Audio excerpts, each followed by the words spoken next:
संत रामपाल जी महाराज एक ऐसे महान संत जिन्होंने अपनी सतभक्ति, तत्व ज्ञान, करुणा और सेवा के बल पर समाज में नई मिसाल कायम की है।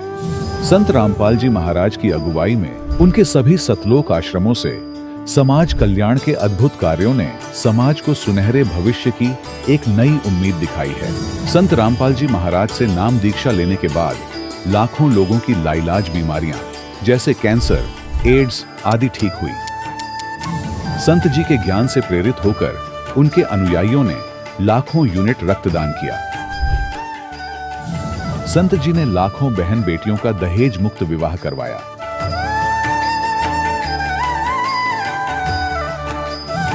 संत जी ने लाखों लोगों का नशा छुड़वाया, करोड़ों उजड़े परिवार बसे।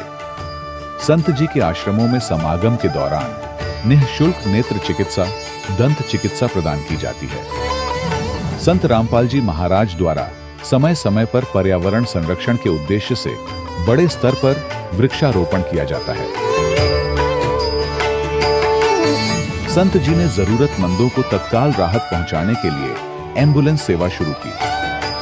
संत जी अपने अनुयायियों को देहदान के लिए प्रेरित करते हैं, जिससे मानवता की सेवा और चिकित्सा क्षेत्र में सुधार हो सके। संत रामपाल जी महाराज के सभी आश्रमों में हर रोज निःशुल्क भंडारा आयोजित किया जाता है, जहां हर वर्ग, हर जाति और हर धर्म के लोग एक साथ बैठकर भोजन करते हैं।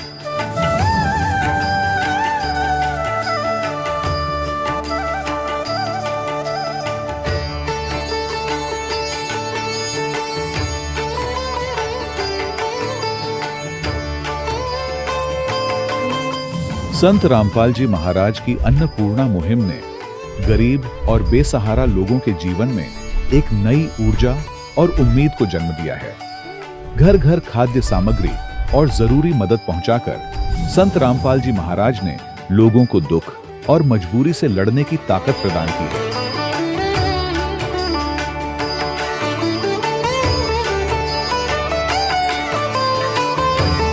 संत रामपाल जी महाराज द्वारा गरीब लोगों के लिए घर बनवाने का अद्भुत कार्य एक ऐसी मिसाल कायम कर रहा है जो सदियों सदियों संत जी की उदारता और दया भावना के तौर पर जाना जाएगा।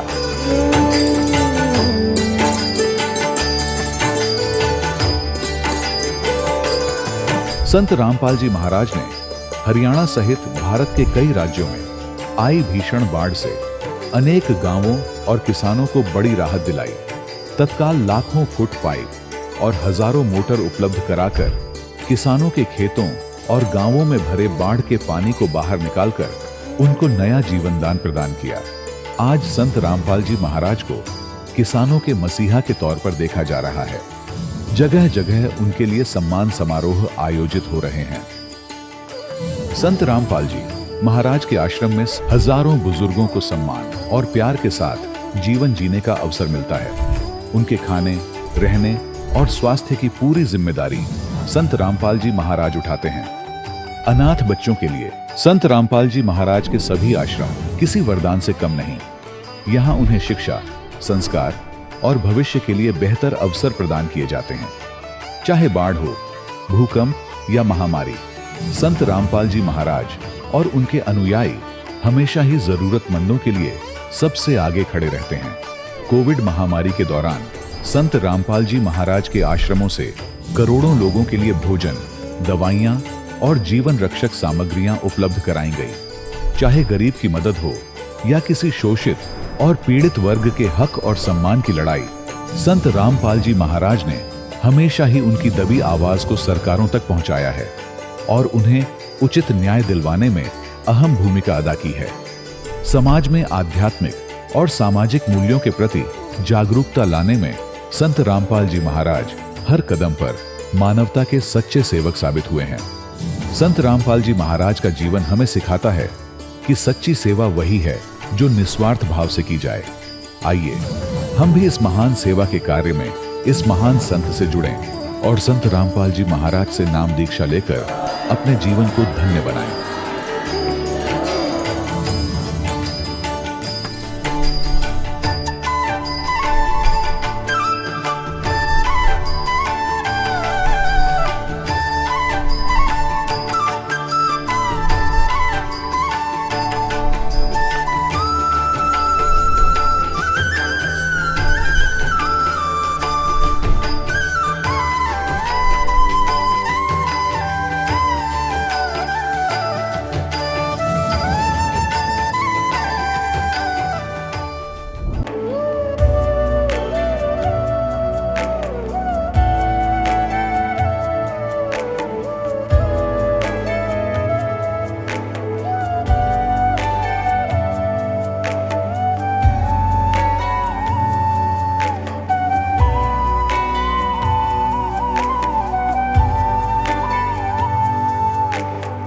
कौन ब्रह्मा का पिता है, कौन विष्णु की मां, शंकर का दादा कौन है, हमको दे बता।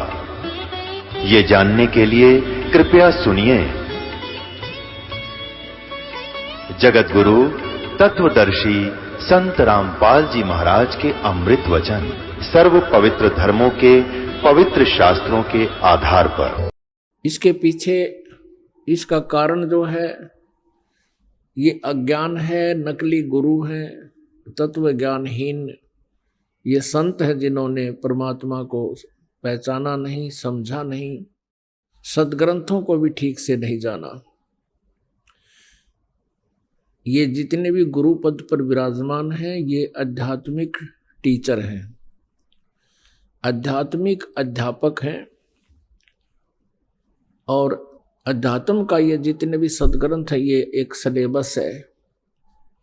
पवित्र चारों वेद, पवित्र श्रीमद् भगवत गीता, पवित्र 18 पुराण, पवित्र कुरान शरीफ, पवित्र गुरु ग्रंथ साहिब, पवित्र बाइबल। इन सदग्रंथों को भी प्रत्येक धर्म के जो टीचर अब वर्तमान के हैं ये बिल्कुल ही नहीं समझ सके। और जिन महापुरुषों ने इन ग्रंथों की रचना की उनके बाद भी इनको समझने वालों का अभाव ही रहा। आज सुबह के सत्संग में आप जी सुन रहे थे कि एक महर्षि रामानंद जी जिनका बोलबाला था, जो सुप्रसिद्ध थे कि चारों वेदों के मर्मज्ञ ज्ञाता हैं, पुराणों के मर्मज्ञ ज्ञाता हैं, श्रीमद् भगवत गीता का सारांश वही बता सकते हैं। पूरे भारतवर्ष में सुप्रसिद्ध थे। 1400 शिष्य बना रखे थे जो आगे उनके द्वारा निकाले सदग्रंथों के निष्कर्ष के आधार से उनके ही शिष्य प्रचार किया करते थे। जब परमात्मा के यथार्थ ज्ञान से वो परिचित हुए, परमेश्वर कबीर देव जी ने उनको यथार्थ ज्ञान समझाया और अपने सतलोक के दर्शन कराए और वहां अपनी समर्थता से, सामर्थ्य से परिचित कराया। उसके बाद स्वामी रामानंद जी ने कहा था कि तुम स्वामी मैं बाल बुद्धि और कर्म भरम कियो नाश, गरीब दास निज ब्रह्म तुम, मेरा हो गया दृढ़ विश्वास। तब उस 104 साल के वृद्ध ने ये कहा था कि मेरा ज्ञान तो ऐसा है जैसे बालक का होया करे। मेरा टारगेट केवल स्वर्ग जाने का था, उद्देश्य स्वर्ग जाने का था और विष्णु जी को मैं सुप्रीम पावर मानता था। आपके यथार्थ ज्ञान से, आपके तत्व ज्ञान से अब मेरी आंखें खुल गई। परमात्मा के दर्शन होने के उपरांत स्वामी रामानंद जी ने अपने उन 1400 शिष्यों को बुलाया, उनसे कह दिया था कि आज के बाद मैं तुम्हारा गुरु नहीं हूं,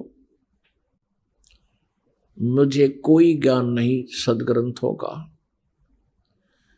मैं अपना जीवन, अपना उद्देश्य, अपनी भक्ति विधि अब परिवर्तित कर रहा हूं, चेंज कर रहा हूं। और आप जी से भी प्रार्थना करता हूं कि आप भी इसका गहनता से विचार करके, और ये स्वयं परमेश्वर आए हुए हैं कबीर जी, इनसे ज्ञान ग्रहण करो, दीक्षा ले लो। लेकिन ये महिमा की भूख, पुण्यात्माओं, जो भी ये अच्छी आत्माएं हैं ये भगवान के लिए निकलती हैं, परमात्मा के लिए तड़फते हैं। इनको फिर ऐसे गुरु मिलते रहे जिनके पास कोई ज्ञान था नहीं, और फिर उनको वो आगे अपना जो है सबॉर्डिनेट बना देते रहे। सबॉर्डिनेट बनाने के बाद फिर वो आगे फिर अपने अपने शिष्य अलग से बना लेते हैं। वो प्रभुता की चाह उनसे छूटी नहीं। और रामानंद वो ब्राह्मण थे और ब्राह्मण वाला कर्म उन्होंने किया। ब्राह्मण सोए जो ब्रह्म पहचाने हैं। उसके बाद रामानंद जी का विरोध करने लग गए वो ब्राह्मण, और 1400 ऋषि भी उनसे विमुख हो गए, उनके शिष्य भी। परमात्मा कबीर जी कहते हैं, राज्य तजना सहज है, सहज त्रिया का ने, मान बढ़ाई ईर्षा दुर्लभ तजना ये। इनके तजे बिना परमात्मा निकट नहीं आ सकता। अब रामानंद जी ने ये शब्द कहे कि तुम स्वामी मैं बाल बुद्धि, आप मेरे गुरु जी, मैं आपका बच्चा, मुझे स्वीकार करो। तब परमेश्वर ने कहा कबीर जी ने कि स्वामी जी आप मुझे समझ चुके हो, मेरे उद्देश्य से भी परिचित होजिए। मेरे उद्देश्य से परिचित होकर के आप मेरा सहयोग दीजिए। परमात्मा ने बताया कि ये काल का जाल है। स्वामी रामानंद जी को बिल्कुल स्पष्ट समझा दिया, वो भी मान गए इस बात को। फिर परमेश्वर ने कहा कि आप मेरे गुरु बने रहना, लेकिन साधना जैसे मैं बताऊं ऐसे आप कीजिए। गुरु शिष्य के नाते को आप बनाए रखना, क्योंकि आने वाले समय में कलयुग में बिचली पीढ़ी में जब बहुसंख्या में हंस पार होंगे, उस समय ये काल के दूत एक ही आंट अड़ा देंगे कि गुरु की कोई आवश्यकता नहीं है, और कहेंगे कबीर जी ने कौन सा गुरु बनाया था। इसलिए स्वामी जी औपचारिक रूप से आप मेरे गुरु बने रहिए, लेकिन वास्तव में जो साधना ये दास बताओ ऐसे आप कीजिए, आपका कल्याण हो जाएगा। अब परमात्मा कबीर जी के उस आग्रह को स्वामी रामानंद जी टाल नहीं सके, बल्कि उनका आत्मा बहुत दुख पा रही थी और महसूस करते रहे काफ़ी दिन तक कि मैं कर तो गलत रहा हूँ। लेकिन परमात्मा उनको बार बार याद दिलाते थे, स्वामी जी ये काल का भयंकर जाल है, इसको ऐसे ही तोड़ा जा सकता है।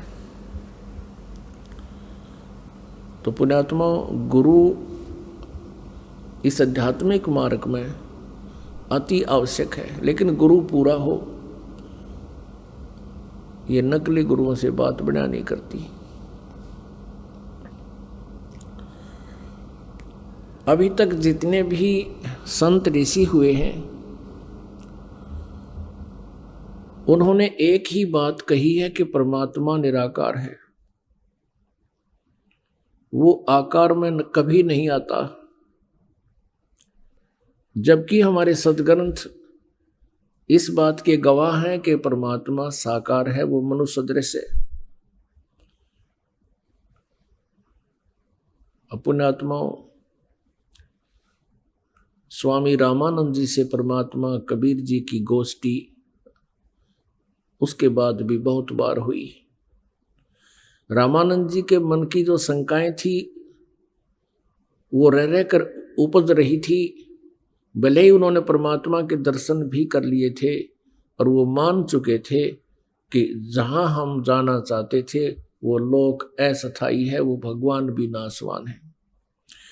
फिर भी मन के शंका निवारण के लिए वो कई बार बहुत से प्रश्न कर दिया करते थे और परमात्मा कबीर जी उनका उत्तर दिया करते थे। क्योंकि भक्ति प्रारंभ होने के बाद भी बहुत सी शंकाएं शिष्य के मन में उत्पन्न होती रहती हैं। स्वामी रामानंद जी ने बहुत बार प्रश्न किया, हे कबीर जी, हे परमात्मा, अब तो मैं आपके यथार्थ स्थान को देख चुका हूं, मैं परिचित हूं और ये मेरा हृदय मान चुका है कि परमात्मा साकार है और आप हैं। लेकिन वेदों में तो परमात्मा को निराकार बताया गया है, इसलिए हम भ्रमित थे। अब कबीर परमेश्वर जी ने कहा कि स्वामी जी, आज तक इन वेदों को किसी ने समझा ही नहीं। वेदों में परमात्मा साकार है। आप फिर से पढ़िए। अब रामानंद जी के वैसे तो सारे श्लोक याद थे, परमात्मा ने कुछ श्लोकों का मंत्रों के बारे में जानकारी दी, तो स्वामी जी ने उनको पुनः पढ़ा तो उनमें स्पष्ट पाया कि परमात्मा साकार है।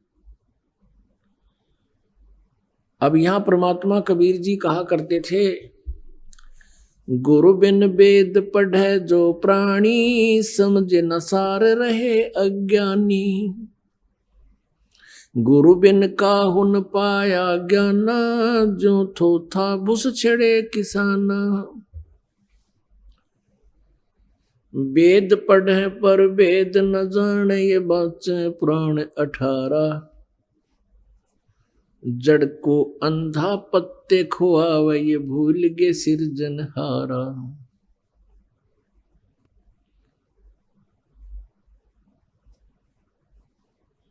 अपन आत्माओं, हमने सबसे पहले अपने इस मार्ग में जो शंकाएं आती हैं भक्ति मार्ग में, इनका निवारण करना चाहिए। शंका का समाधान हुए बिना ये प्राणी भक्ति पर लग नहीं सकता। और कबीर परमेश्वर जी कहते मां मुंडो उस संत की, जिससे संशय न जाए। वो संत योग्य नहीं है जिससे शंका का समाधान ना हो। और आज तक शंका का समाधान किसी से नहीं हुआ, कबीर परमेश्वर जी को छोड़, क्योंकि वो तो भगवान थे। और उन्होंने जो शंका का समाधान किया वो अन्य समाज ने स्वीकार नहीं किया। तो परमात्मा को समझने के लिए कबीर परमेश्वर जी ने स्वामी रामानंद जी को सृष्टि रचना सुनाई। अब यदि ये सृष्टि रचना स्वामी जी को पहले सुनाते परमात्मा, तो वह तो फिर अपने आप को बहुत विद्वान समझते थे, और इस परमात्मा की सृष्टि रचना को यानी इस कथा को वो मात्र एक बनावटी कहानी समझते हैं। अब स्वामी रामानंद जी परमात्मा को सतलोक में देख चुके थे, तब परमेश्वर ने उनको सृष्टि रचना का ज्ञान दिया, जैसे धर्मदास जी को दिया अपनी प्यारी आत्मा को। ऐसे ही ज्ञान परमात्मा ने प्रत्येक उस पुण्यात्मा को दिया जिससे वो आकर विशेष रूप से मिले। वैसे तो परमेश्वर के 64 लाख शिष्य थे। उस समय जब परमात्मा कबीर जी सन 1398 में प्रकट हुए, सन 1518 में 120 वर्ष रह करके एक सहस्री चले गए। वो 64 लाख का जो समूह था वो परमात्मा को पहचान नहीं सका। वो 64 लाख केवल इसी आधार से शिष्य बने थे, वो महादुखी थे और फिर सुखी हो गए। परमात्मा के पास आते ही, कबीर जी के पास आते ही उनके सैकड़ों सुख उनको प्राप्त होने शुरू हो गए। उनकी बहुत सी आपदाएं केवल दर्शन मात्र से, कुछ आशीर्वाद से, और फिर परमात्मा उनको भक्ति की विधि बताते थे। उस भक्ति से उनके संकट निवारण होने लगे, जिस कारण से वो 64 लाख शिष्य हो गए।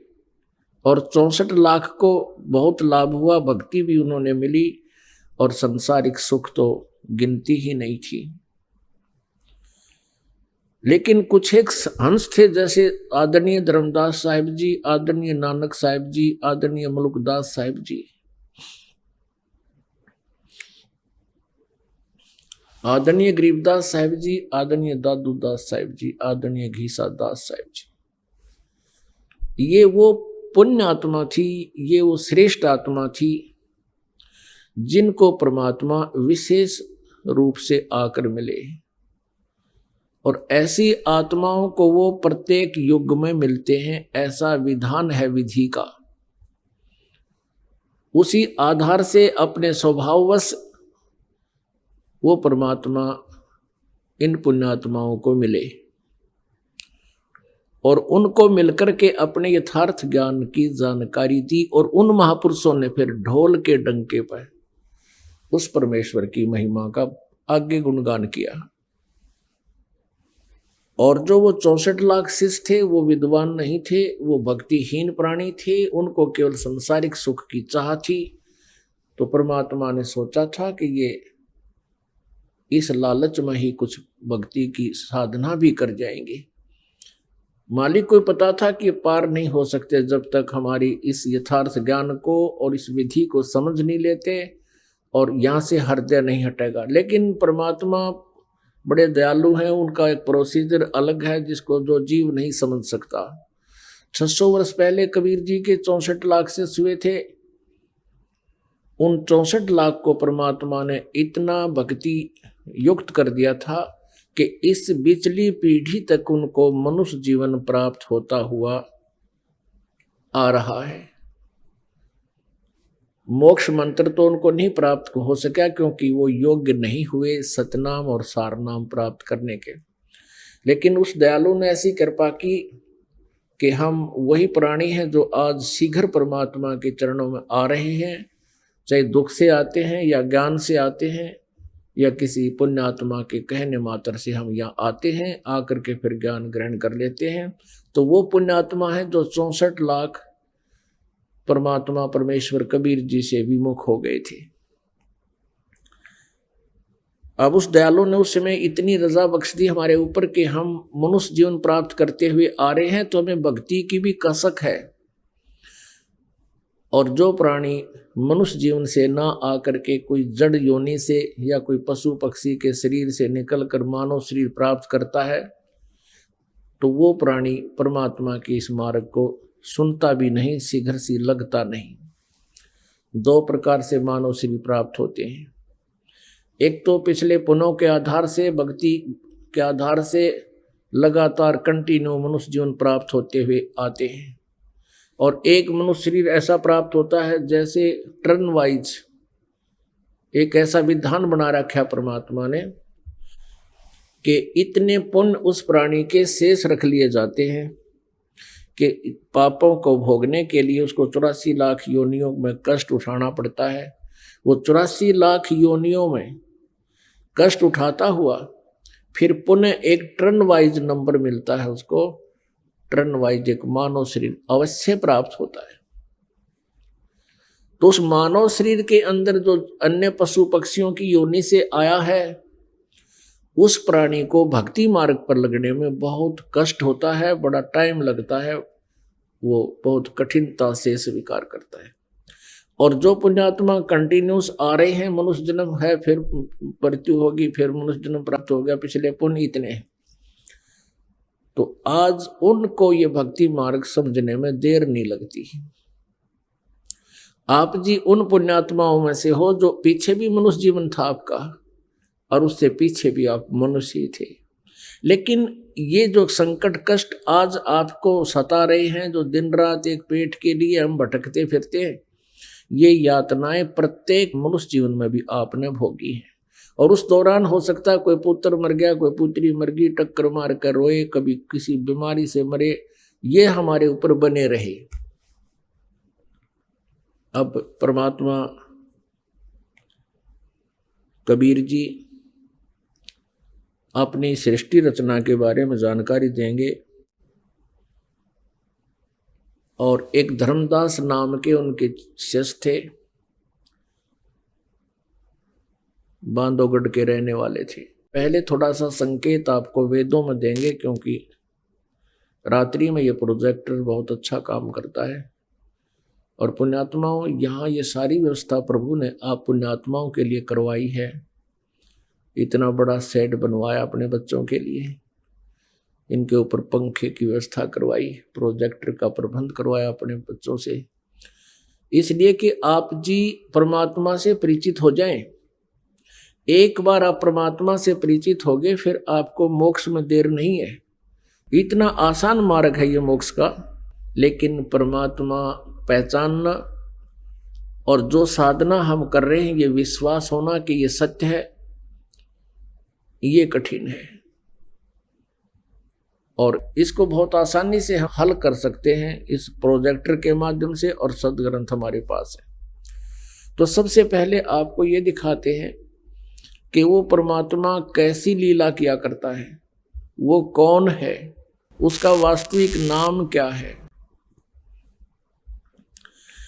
और विशेषकर पवित्र हिंदू समाज, वैसे तो ये सदग्रंथ पवित्र चारों वेद, पवित्र गीता, श्रीमद् भगवत गीता, पवित्र 18 पुराण, ये किसी मजहब विशेष के सदग्रंथ नहीं हैं, लेकिन अनजानपने में इनको हिंदुओं के नाम कर रखा है, क्योंकि इन सदग्रंथों की रचना उस समय हुई थी जिस समय कोई भी धर्म नहीं था। एक वैदिक धर्म बोलते हैं, यही धर्म था, मानव धर्म समझो, और पूरा विश्व एक ही तरह की साधनाएं किया करता था। लगभग 5500 वर्ष पहले इन सदग्रंथों की रचना महर्षि व्यास जी द्वारा हुई थी। फिर भी हम ये सोचकर चलें कि ये हिंदुओं के ही सदग्रंथ हैं, तो पवित्र हिंदू समाज को तो इसका गर्व है कि हमारे सदग्रंथ पवित्र वेद, पवित्र गीता, पवित्र पुराण सत्य हैं। तो उन्हीं सदग्रंथों में जो यथार्थ ज्ञान लिखा हुआ है और उसका आज तक भी हमें पता नहीं, जबकि हम जिनको गुरु मानते थे, महर्षि मानते थे, और वो संस्कृत भाषा के ज्ञाता भी थे, विद्वान कहलाते थे, वो भी इन सदग्रंथों को, वेदों को, गीता जी को समझ नहीं सके। पुण्यात्माओं, पवित्र चारों वेद और पवित्र श्रीमद् भगवत गीता ये गॉड गिवन स्पिरिचुअल नॉलेज है, ये परमात्मा का दिया हुआ आध्यात्मिक ज्ञान है। और रही बात पुराणों की या उपनिषदों की, ये किसी ऋषि विशेष की, देव विशेष की अपनी सोच, अपना अनुभव, लोक वेद सुना सुनाया ज्ञान है। हम इनको भी मुख्य मानते रहे, इनको भी आधार मानकर पवित्र हिंदू समाज परमात्मा को मानता है, जानता है। तो आज वो सदग्रंथ हमारे समक्ष हैं, उनमें जो यथार्थ ज्ञान लिखा हुआ है वो हम तक नहीं पहुंचा। इसका मुख्य कारण ये रहा कि हमारे जो गुरु थे वो टीचर ठीक नहीं थे, वो आध्यात्मिक गुरु ठीक नहीं थे, क्योंकि वो अपने सिलेबस से भी परिचित नहीं थे, और वो आज तक परमात्मा को निराकार बता रहे हैं। और वेदों का भी उस साथ में रेफरेंस देते हैं कि वेदों में परमात्मा को निराकार बताया है, वेदों में परमात्मा को सैकड़ों स्थानों पर साकार बताया है और नर आकार बताया है। कबीर परमेश्वर जी कहा करते थे कि वेद मेरा भेद है, मैं मिलूं वेदन से नाही, और जौन वेद से मैं मिलूं ये वेद जानते नाही। ये चारों वेद मेरी ही महिमा का गुणगान कर रहे हैं, और इन वेदों में मेरे पाने की विधि नहीं है। इन चारों वेदों में जौन से वेद से मैं मिलूं, वो पांचवा वेद सूक्ष्म वेद जो स्वयं परमेश्वर ने आकर के अपनी अमृत वाणी में, सच्चिदानंद घन ब्रह्म की वाणी में उल्लेख किया, उसको ये वेद जानते नहीं। उन वेदों में वो ज्ञान, इन चारों वेदों में ऋग्वेद, सामवेद, यजुर्वेद, अथर्ववेद, इन 4 वेदों में पूर्ण परमात्मा के पाने की वे ऑफ वर्शिप नहीं है, पूजा की विधि नहीं है। इनमें केवल ब्रह्म तक की साधना, 500 यज्ञ, ओम नाम का जाप, यहाँ तक लिखा है। ये समझ लिए कि ये मैट्रिक तक का सिलेबस है, 10वीं तक का सिलेबस वेदों में है। इससे आगे और बहुत सी क्लासेज हैं। वो ज्ञान, वो सिलेबस सूक्ष्म वेद में है, सच्चिदानंद घन ब्रह्म की वाणी में है, कबीर वाणी में। अब रामानंद जी को परमात्मा बता रहे हैं कि स्वामी जी देखिएगा वेदों में परमात्मा के कितने प्रमाण हैं कि वो साकार है।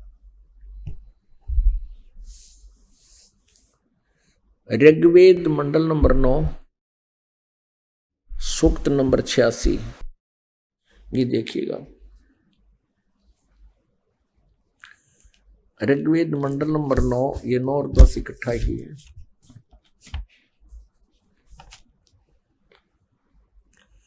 प्रकाशक है सार्वदेशिक आर्य प्रतिनिधि सभा, महर्षि दान भवन, रामलीला मैदान, नई दिल्ली। इनके फोन और फैक्स नंबर है। इन्होंने लिखा महर्षि दान सरस्वती कृत। मुद्रक है Prince offset printers, 1510 Pataudi house, Daryaganj, नई दिल्ली।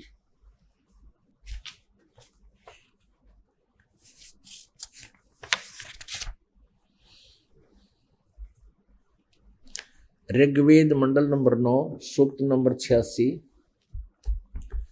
और मंत्र नंबर 26। इसमें क्या लिखा है, इन्हीं का अनुवाद है। यज्ञ करने वाले यजमानों के लिए परमात्मा, यज्ञ माने धार्मिक अनुष्ठान करने वाले, यजमान माने भक्तों के लिए परमात्मा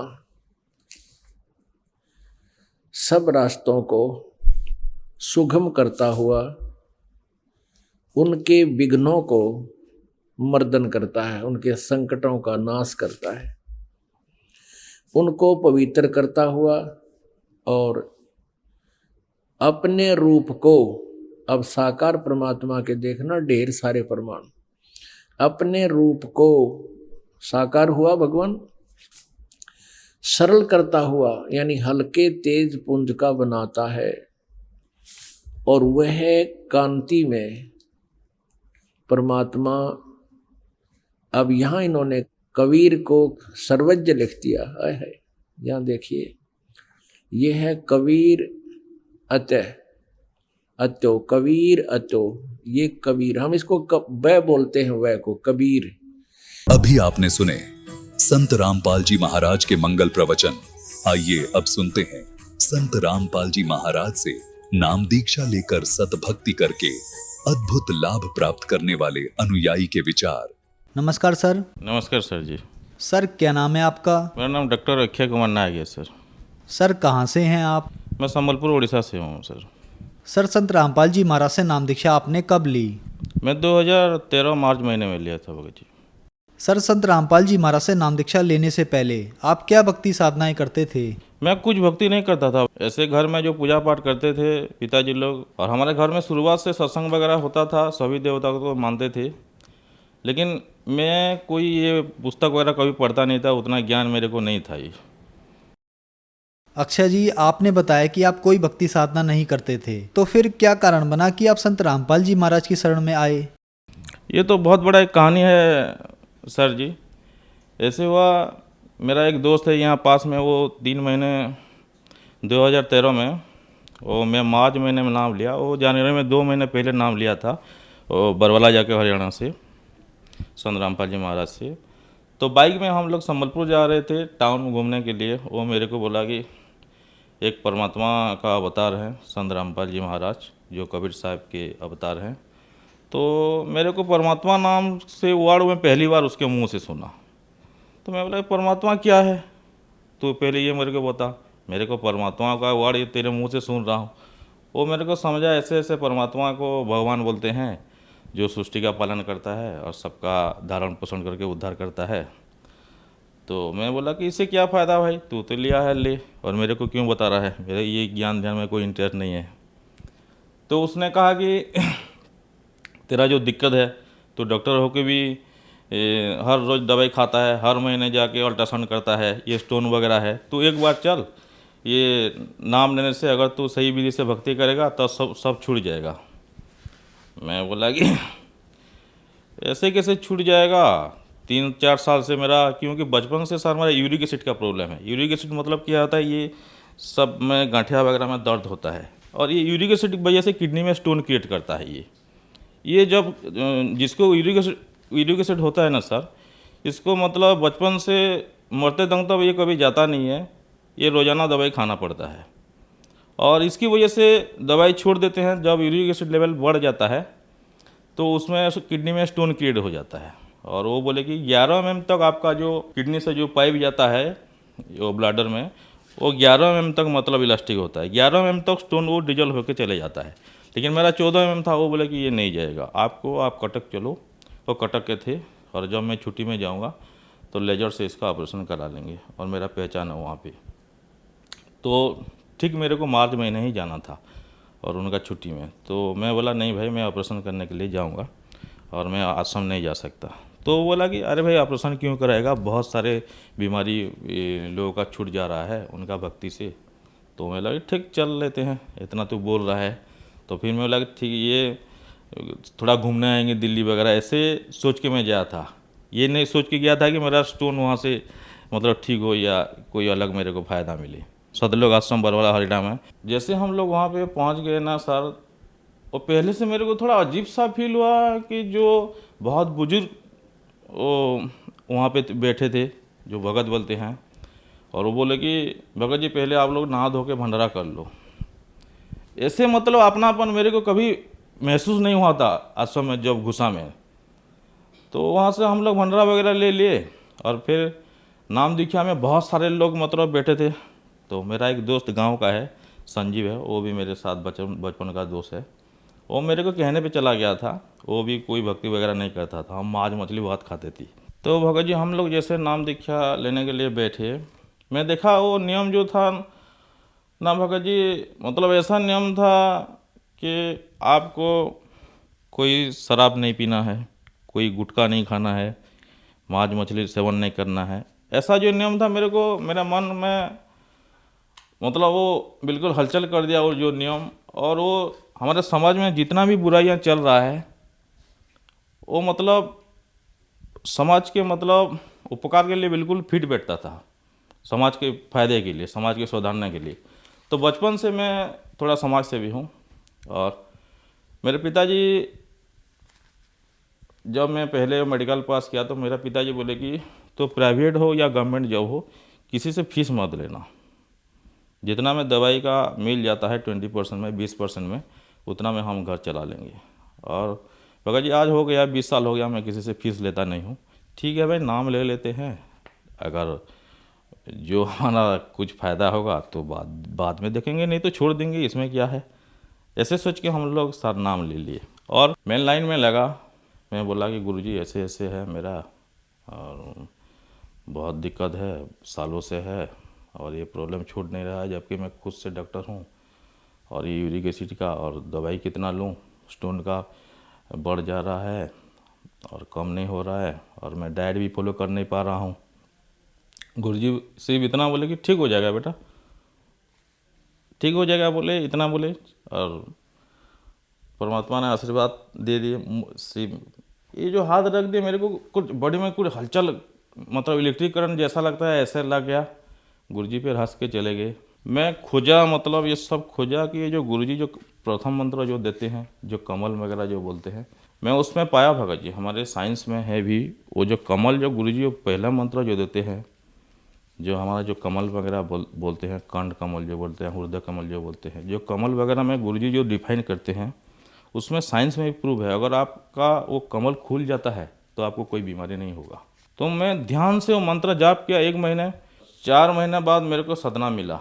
सर आप विश्वास नहीं करेंगे, क्योंकि इतना सालों तक मैं मतलब इतना सफ़र था ये दवाई के बारे में। मेरे पिताजी, हमारा उतना फाइनेंशियल कंडीशन अच्छा नहीं था, क्योंकि मेरे पिताजी बहुत नेक आदमी थे, और वो बोल रहे थे कि कभी किसी का बुरा मत करना, किसी से ठग के मत कमाना, किसी को लूट ज़्यादा तकलीफ मत दो, इसलिए मैं किसी से फीस नहीं लेता था। तो उतना मेरा नहीं चलता था क्लिनिक में, प्राइवेट डॉक्टर हूँ और केमिस्ट भी हूँ, मेरा खुद का मेडिकल स्टोर था। जितना होता था उतना मैं बहुत मुश्किल से चलता था, हम लोग कर्ज लेके चलते थे, मैं डॉक्टर होने के बाद भी। मेरे पिताजी बोले कि एक सेकेंड हैंड कार ले ले, उस टाइम 800 मारुति का था, तू चल नहीं पा रहा है ठीक से, दर्द के कारण। लेकिन गुरुजी की दया से बिल्कुल मेरा दर्द उतना मतलब कम हो गया, बिल्कुल बॉडी बिल्कुल फ्री लगने लगा। और जब मैं आया, मैं पिताजी को बोला, पिताजी क्योंकि भगवत प्रेमी थे, हर महीने हमारे घर में सत्संग होता था, एरिया के सब लोग जानते थे मेरे पिताजी को, और सब देवी देवता का हनुमान पूजा तो हर महीने करते थे मेरे पिताजी।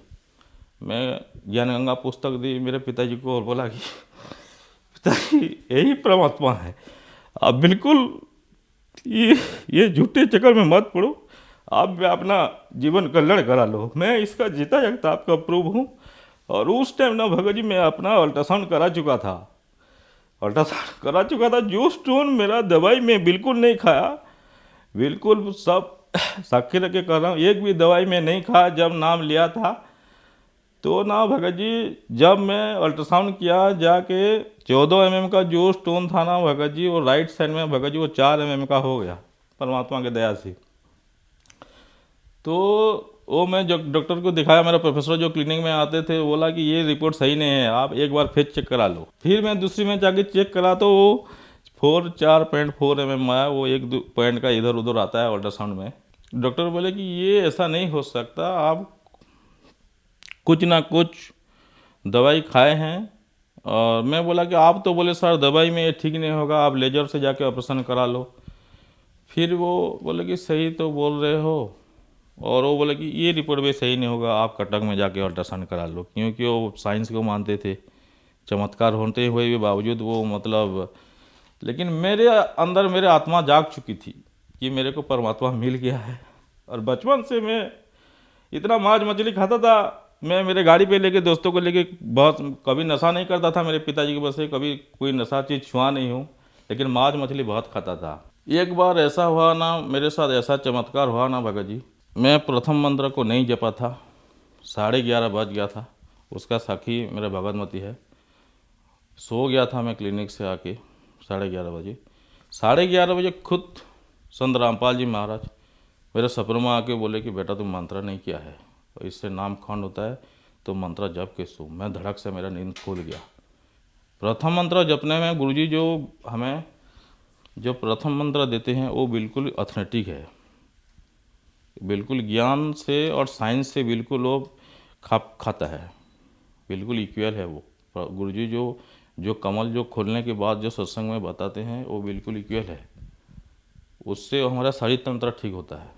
एक बार ऐसा हुआ, मैं क्लिनिक से आ रहा था, मेरे पीछे एक बैठा था, वो नाम नहीं लिया था, एक मार्केट था वहाँ पे, और एक ट्रक आया और वो मार्केट में जो पत्थर वगैरह रख के जो लोग सब्जी वगैरह बेचते हैं, उसमें एक चक्कर लग गया और मेरे को वो बिल्कुल धक्का दे दिया। एक सिर ना भगत जी दूसरे चक्कर में मेरे आ गया। लोग बोल रहे थे, मैं सुन रहा हूँ कि इसका सिर नहीं है, मैं सुन रहा हूँ इतना, इसका सिर नहीं है, और बहुत दिनों तक मेरे यहाँ पे टायर का निशान था। फिर हमने वो बिल्कुल नर्सिंग में आए और डॉक्टर बोला कि तो बाल बच गया, कुछ नहीं हुआ, मेरे को एक खरोच तक नहीं आया। फिर परमात्मा से हम लोग प्रार्थना, संत रामपाल जी महाराज से, फिर मेरे भगवतमती ने प्रार्थना लगाया, अरदास लगाया, तो गुरुजी ने बोला कि इसके बहुत सारे मतलब ऐसे इसके जीवन में हैं जो कि ये सद्भक्ति से इसको कट जाएंगे और परमात्मा उसको फिर से नया जीवन देते रहेंगे। बहुत सारे ऐसे आएंगे, बेटा घबराना मत, ठीक से भक्ति करो बोले। सर, आपके पिताजी एक नेक डॉक्टर थे और आप भी एक नेक डॉक्टर हैं। आप आज भी अपने पेशेंट यानी मरीजों से फीस नहीं लेते। हमें सुनने में आया था कि आपने अपने राज्य में कोरोना संकट में लगभग 25 लाख रुपए से ज्यादा की दवाइयाँ गरीब लोगों को फ्री में बंटवाई थी। तो सर, ये प्रेरणा, ये सोच आपको कहाँ से मिली? ये संत रामपाल जी महाराज का ज्ञान है, उनकी प्रेरणा है। हमारा प्राइवेट मेडिकल स्टोर है भगत जी, हमें भी ऐसे लिख दिया था कि मतलब टोटल दवाई फ्री में देंगे। मतलब हम एक मिडिल क्लास की फैमिली है, हमारे पास उतना भी पैसा नहीं है, लेकिन कैसे वो मैनेज हुआ। 11 दिन तक हमने बिल्कुल 12 से 13 हज़ार, बिल्कुल उस टाइम कोरोना का था, लॉकडाउन शटडाउन था कोरोना का, और लगभग हमने जो ट्रीटमेंट कर रहे थे ना भगत जी, उस टाइम जिस दवाई का थोड़ा खर्चा आता था लोगों को, 700 से 800 रुपये का खर्चा आ जाता था, लोग खरीदने नहीं पाते थे। लेकिन परमात्मा की ज्ञान ऐसा था कि वो गुरुजी ज्ञान से ना भगत जी अपने आप से वो लोभ बिल्कुल हट जाता है। और दुकान में कैसे कितना लगभग 20 लाख से ऊपर दवाई का ये ज़्यादा होगा, 25-30 लाख होगा, इतना मतलब दुकान में कितना दवाई मौजूद था हमें ये कैलकुलेशन नहीं होता है। 20 लाख का दवाई हमने बिल्कुल लाए थे 11 दिन में।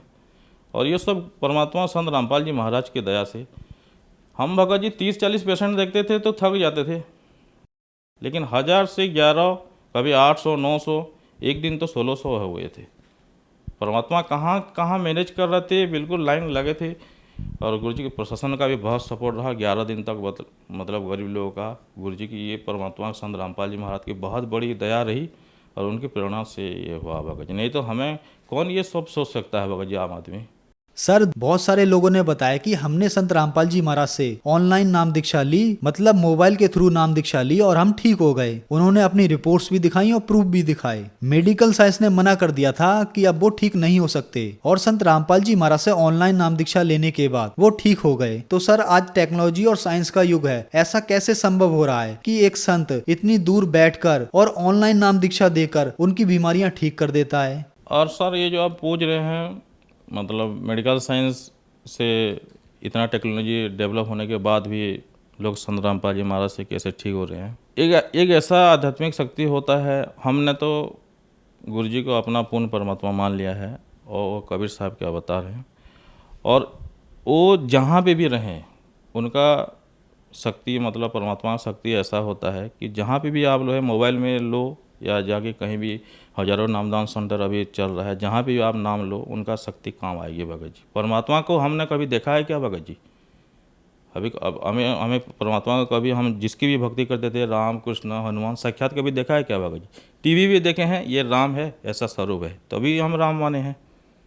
लेकिन हमने भगत जी प्रूफ के साथ संत रामपाल जी महाराज को अपना परमात्मा मानते हैं। और इसीलिए मेरा एक निवेदन है सभी से, जितना भी लोग इंटरव्यू दे रहे हैं, जहाँ कभी इंटरव्यू दे रहे हैं, वो उनको फ़ायदा मिला है तभी वो अपना इंटरव्यू दे रहे हैं। कोई अपने मन से नहीं दे रहा है ये, और मेरे पास ये सब प्रूफ है। देखिए, मैं इसमें एक प्रूफ दिखाता हूँ। इसमें लिखा है फेरिंजाइटिस, जो फेरिंग्स का गला पिछले भाग का फूल जाता है। और इसमें मेरा CRP लेवल देखो, उसी डेट का है, 35 है, 35-95, ये 6 के अंदर रहता है। ये 35 बहुत बड़ा हो जाता है, बहुत दर्द, बहुत बड़ा इन्फेक्शन रहता है। और ये संबलपुर में देखा था, ठीक मतलब अच्छा नहीं लगा, मैं कटक में जाके कंफर्म किया, फिर परमात्मा से प्रार्थना लगाई, संत रामपाल जी महाराज से प्रार्थना लगाई, गुरुजी बोले ठीक हो जाएंगे। और मेरे वो मंत्र के ऊपर इतना विश्वास था, मैं दवाई नहीं ली, मेरा बिल्कुल ठीक हो गया। ये 35 वगैरह, ये भगत जी, ये इतना जिनको पता है मेडिकल साइंस, CRP जिनका बढ़ता है, बहुत कंटिन्यू दवाई खाना पड़ता है। यूरिक एसिड जिनका पड़ता है, कभी कंटिन्यू दवाई खाना पड़ता है। अभी परमात्मा साखी में एक भी दवाई नहीं खा रहा हूँ, बिल्कुल स्वस्थ हूँ। कोई भी दवाई मेरे को संत रामपाल जी की दया से कभी एक भी दवाई नहीं लग रहा है। सर, बहुत सारे दर्शक आज आपको टीवी पर देख रहे हैं, आप एक डॉक्टर हैं, आप भी उन बीमारियों से गुजर चुके हैं जिनको संत रामपाल जी महाराज ने बगैर ऑपरेशन, बगैर दवाई के ठीक कर दिया। तो जो दर्शक आज आपको देख रहे हैं और वो भी किसी न किसी बीमारी से या परेशानी से ग्रस्त हैं, उनके लिए आप डॉक्टर होने के नाते क्या कहना चाहेंगे? मैं तो इनके लिए ये कहना चाहता हूँ, देखो अभी खास करके उड़ीसा का मैं जितना जानता हूँ, हमारे यहाँ बहुत सारे लोगों के पास दवाई खाने के लिए पैसे नहीं है। बहुत लाइलाज जैसे बीमारी है, किडनी का बीमारी है, हार्ट का बीमारी है, लोग बिना, गवर्नमेंट तो जितना हेल्प कर रहा है, फिर भी लोग बहुत मर रहे हैं। उन सभी से मेरा निवेदन है, आप एक बार संत रामपाल जी महाराज का सत्संग सुने, बहुत सारे चैनलों में अभी आ रहा है, ज्ञान को देखे, और जो ज्ञानगंगा पुस्तक है उसको आप जो आपके घर में है, आप जिसको जो पुस्तक है, गुरुजी जो बता रहे हैं, जो श्लोक बोल रहे हैं, आप उसके साथ मिलान करें। आपको सही लगे तो आप उस नंबर पे, जो चैनल पे नंबर आ रहा है, उस पर कॉन्टैक्ट करें। और बहुत सारे अभी नाम दीक्षा केंद्र खुल रहा है, और उसमें आप संत रामपाल जी महाराज से नाम लेके अपना कल्याण करवा सकते हैं। धन्यवाद सर। Thank you.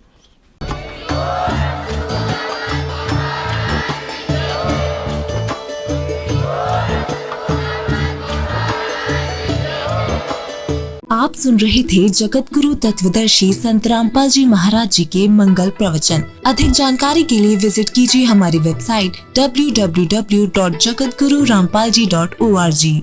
संत रामपाल जी महाराज जी के शुभ आशीर्वाद से पूरे विश्व भर में 500 से भी ज्यादा नाम दीक्षा केंद्र हैं, जिन पर संत रामपाल जी महाराज जी द्वारा ऑनलाइन निशुल्क नाम दीक्षा दी जा रही है। अपने नजदीकी नाम दीक्षा केंद्र का पता करने के लिए संपर्क करें।